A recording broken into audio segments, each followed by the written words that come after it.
So this is the washerman's donkey story. This, you have to imagine India. A washerman goes around, collects your dirty laundry and takes it.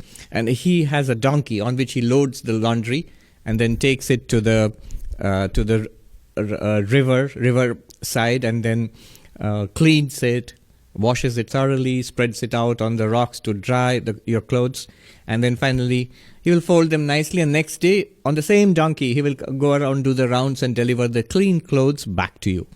Even now they do it. All the modern laundries have come into vogue now, and people do have machines to do their washing at home, but they're still the traditional washermen are there. At least I have seen them in my own childhood. So this washerman, he goes from his house with the load of laundry to be cleaned to the river. He loads up the donkey and takes it along there. And when he reaches the river, to his dismay, he finds if he had forgotten to bring the rope with which to tie the donkey to the tree. Now this is a disaster for the poor man, because if he has to go all the way back home, the day is wasted.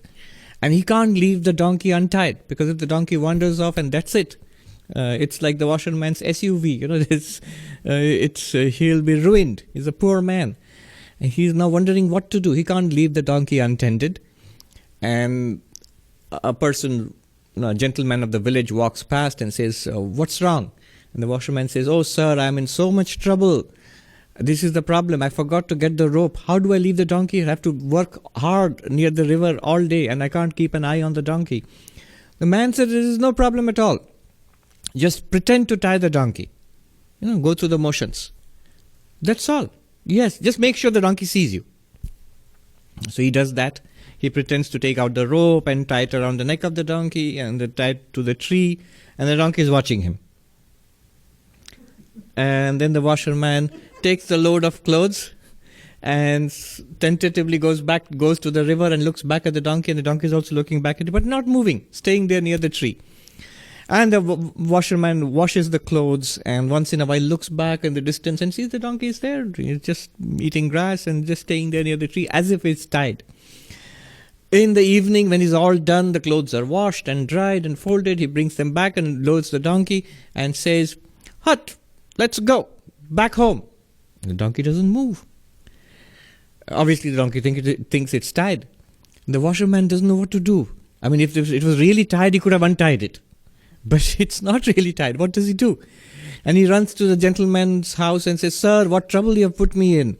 Now the donkey won't move."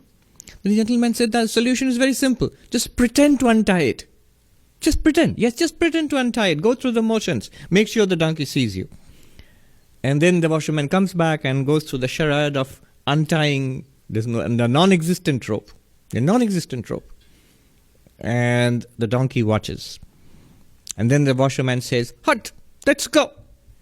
And the donkey moves. So this story illustrates the whole spiritual, the philosophical methodology in Advaita Vedanta. In technical terms, this is called Adhyaropa Apavada.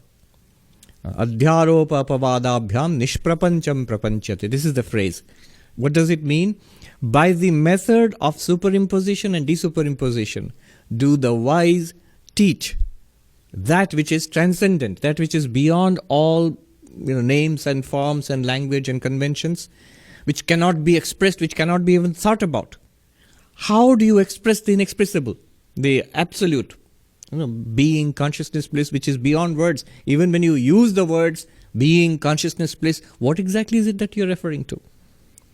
How do you teach that? This is the method. We will see what the method is, but the core of it is superimposition and desuperimposition. Somehow the donkey, which is free all the time, comes to think that it is tied. Similarly, we, the ever-free consciousness, awareness, unlimited being, immortal, we come to feel that we are in samsara. We feel we are tied to these bodies. We are born with the birth of the body. We age with the aging of the body. We die with the death of the body. This seems to be to us to be concrete truth. It's far from the truth. We are tied in samsara. and tied to people and bad relationships and financial problems and all sorts of unhappinesses in this world. Our own internal desires and frustrations and fears. We feel we're tired. It's concrete truth. How can you say it's not true? And yet Vedanta has this radical, devastating bombshell. It teaches us that you're not really bound. And yet we feel we are. Then what's the way out? The only way out is what was done with the donkey. Is to dehypnotize. To show that you're not really bound. And that's all that Vedanta does. This feeling that we are bound, I am a body, I am a mind, this is called superimposition. Adhyaropaha. And the whole technique of showing us that we are not bound, we never were. We are not and we will never be. It's impossible. That we are always the unlimited, we are never limited as bodies. This technique is called desuperimposition. Swami Vivekananda called it hypnotization and dehypnotization. So this desuperimposition, in Sanskrit this is called apavadaha, desuperimposition. That is the going to the motions to the so-called untying of the donkey. So this is the method. We will see.